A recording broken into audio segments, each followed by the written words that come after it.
Good evening, Miss Ellzey here, and I'm your mystery reader for The World According to Humphrey. Around noon, the Thomases were all watching the football game on TV, or rather Mr. Thomas was watching the football game on TV, while AJ and Ty shouted questions at him. Mrs. Thomas was in the kitchen listening to the radio and talking on the phone. Dee Lee played peekaboo with the baby in the cozy chair. No one was watching me, so I carefully opened the lock that doesn't lock on my cage and made a quick exit. Naturally, no one could hear me skittering across the floor as I made my way around the outside of the room, over to the space behind the TV cabinet. Then, with a great effort, I managed to pull out the plug, one of the most difficult feats of my life. The TV went silent, beautifully, blissfully, silently silent. So silent I was afraid to move. I waited behind the cabinet, frozen. The Thomases stared at the TV screen as the picture slowly went dark. "Ty, did you hit the remote?" Mr. Thomas said. "Nah, it's under the table. Anthony, go turn that thing on again," Mr. Thomas said. AJ jumped up and hit the power button on the TV. Nothing happened. "It's broken," he exclaimed.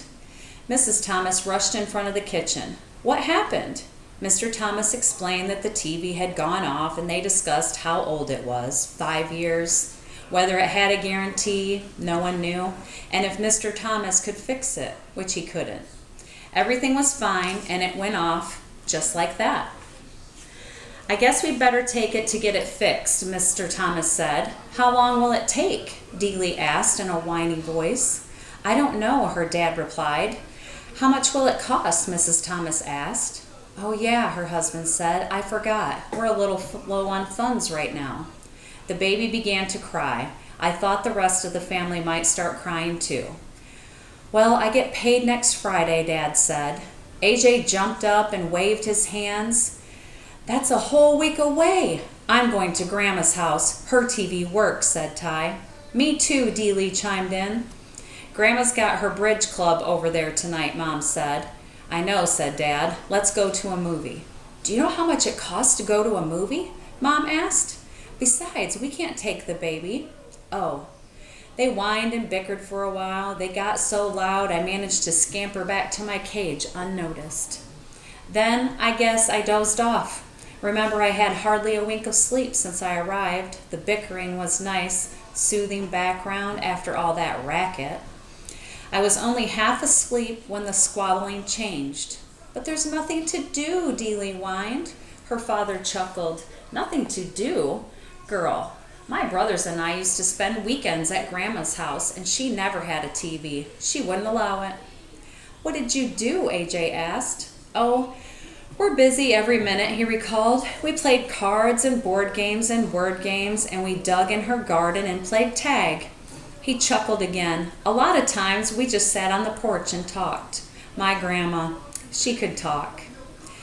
"What'd you talk about?" Ty wondered. "Oh, she'd tell us stories about her growing up, about ghosts and funny things, like the time her uncle was walking in his sleep and went to church in his pajamas." Mrs. Thomas gasped. "Oh, now go on, Charlie." "I'm telling you what she told us." He woke up in the middle of the service, looked down, and there he was in his blue and white striped pajamas. I let out a squeak of surprise, and the kids all giggled. Then Mrs. Thomas told a story about a girl in her class who came to school in her slippers by accident one day. "Yes, the fuzzy kind," she explained with a big smile. They talked, and Dad got out some cards, and they played a game called Crazy Eights and another one called Pig, where they put their fingers on their noses and laughed like hyenas.